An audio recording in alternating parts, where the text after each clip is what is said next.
Pour beaucoup d'Européens, l'enjeu de l'Euro de football ne sera pas exclusivement sportif, il y aura quelque chose en plus, un enjeu politique. À leur arrivée à l'Elysée, les visages sont encore fermés après la défaite.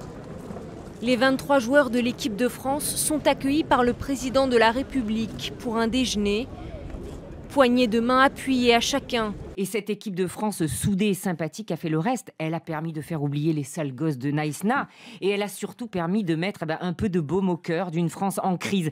Autant la gestion des dossiers politiques a été désastreuse, autant la gestion de l'Euro de football a été bonne. J'ai parlé un peu comme tout le monde cette semaine de l'Euro de foot, puisque ça a quand même capté les attentions pendant presque un mois. Et j'avoue que, bien qu'étant amateur de foot, j'en avais un peu assez, comme beaucoup de monde, je pense, et que la France a vécu en sur-régime là, pendant ces quelques semaines, avec cette débauche de bruit, de canettes de bière, de corps tatoués, hurlants dans les rues.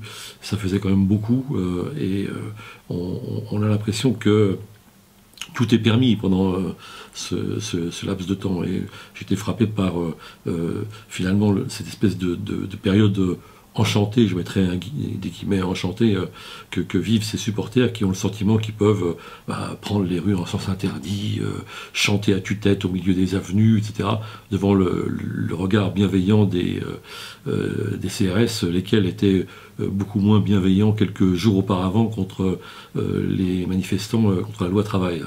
Donc il y a là évidemment ce que reprochent beaucoup les adversaires du foot et du sport, c'est-à-dire ce côté unité nationale ou supposée unité nationale, c'est-à-dire que les choses sont tolérées soudain parce que les clivages sont plus des clivages d'ordre social, sont plus des fractures de classe comme les combats sociaux, mais on a l'impression que là, le foot d'un seul coup fait revivre l'esprit cocardier, le drapeau, l'hymne, etc.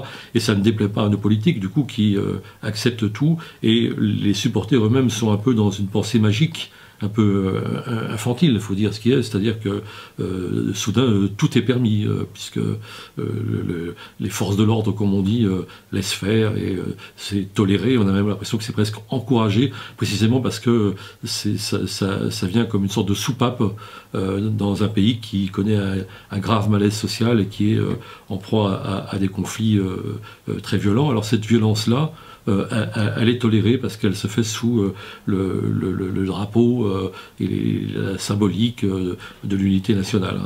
Je voudrais que ce qui est toujours le cas dans ce genre de manifestation, évidemment, les politiques sont au plus près de la victoire quand il y a la victoire. Bon, là, c'était une demi-victoire quand même, parce que l'équipe de France est allée très loin dans cet Euro, et on a vu le président de la République et le Premier ministre toujours au premier rang dans la tribune présidentielle, chahutant avec le président de la Fédération de football, puis ensuite au lendemain de la finale, accueillant les footballeurs sur le perron de l'Elysée. Donc on a l'impression effectivement qu'on veut glaner un petit peu, disons, les miettes de la victoire pour gagner quelques points de popularité. Bon, autant dire que c'est une illusion, et que c'est la même illusion, la même griserie que les supporters éméchés qui doivent se dégriser d'un trop-plein de bière. Eux, c'est un trop-plein d'illusions politiques, parce que même s'ils gagnent quelques points, finalement, on sait très bien que ça ne durera pas, parce que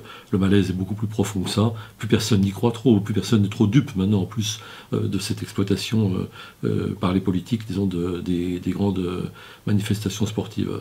Donc c'est une bonne chose quand même que ça se termine. Ça a été très long, trop long.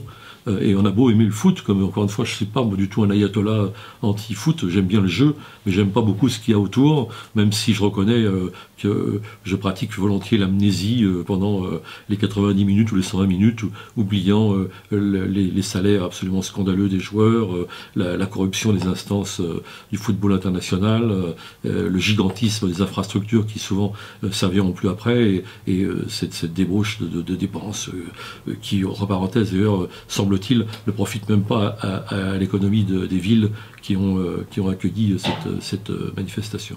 Donc, une très bonne chose que ça soit fini, et je ne suis pas, disons, un chaud partisan des Jeux Olympiques à Paris en 2024, quand on voit ce qui a accompagné, ce qui a été l'environnement social et je dirais culturel, avec beaucoup de guillemets, de cet euro. Bon, pour finir, il faut dire un mot quand même dans Politis. Cette semaine, on a presque 2 dossiers. On en a un qui est très intéressant aussi sur Notre-Dame-des-Landes.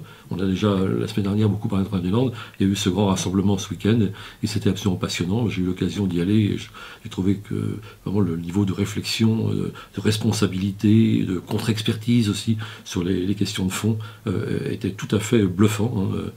Et puis on a un dossier sur la question des partis politiques, parce qu'on peut quand même s'interroger, est-ce que les partis politiques ne sont plus aujourd'hui que des écuries présidentiables? En tout cas, il n'y a plus d'idées nouvelles, et on a l'impression que cette forme est quand même nettement obsolète, et qu'on va chercher ailleurs, dans des think tanks, etc., des idées nouvelles quand elles viennent, en tout cas plus dans les partis politiques. Donc la question se pose de l'inadéquation, en somme, de la réalité du pays, avec les institutions et les modes d'organisation politique.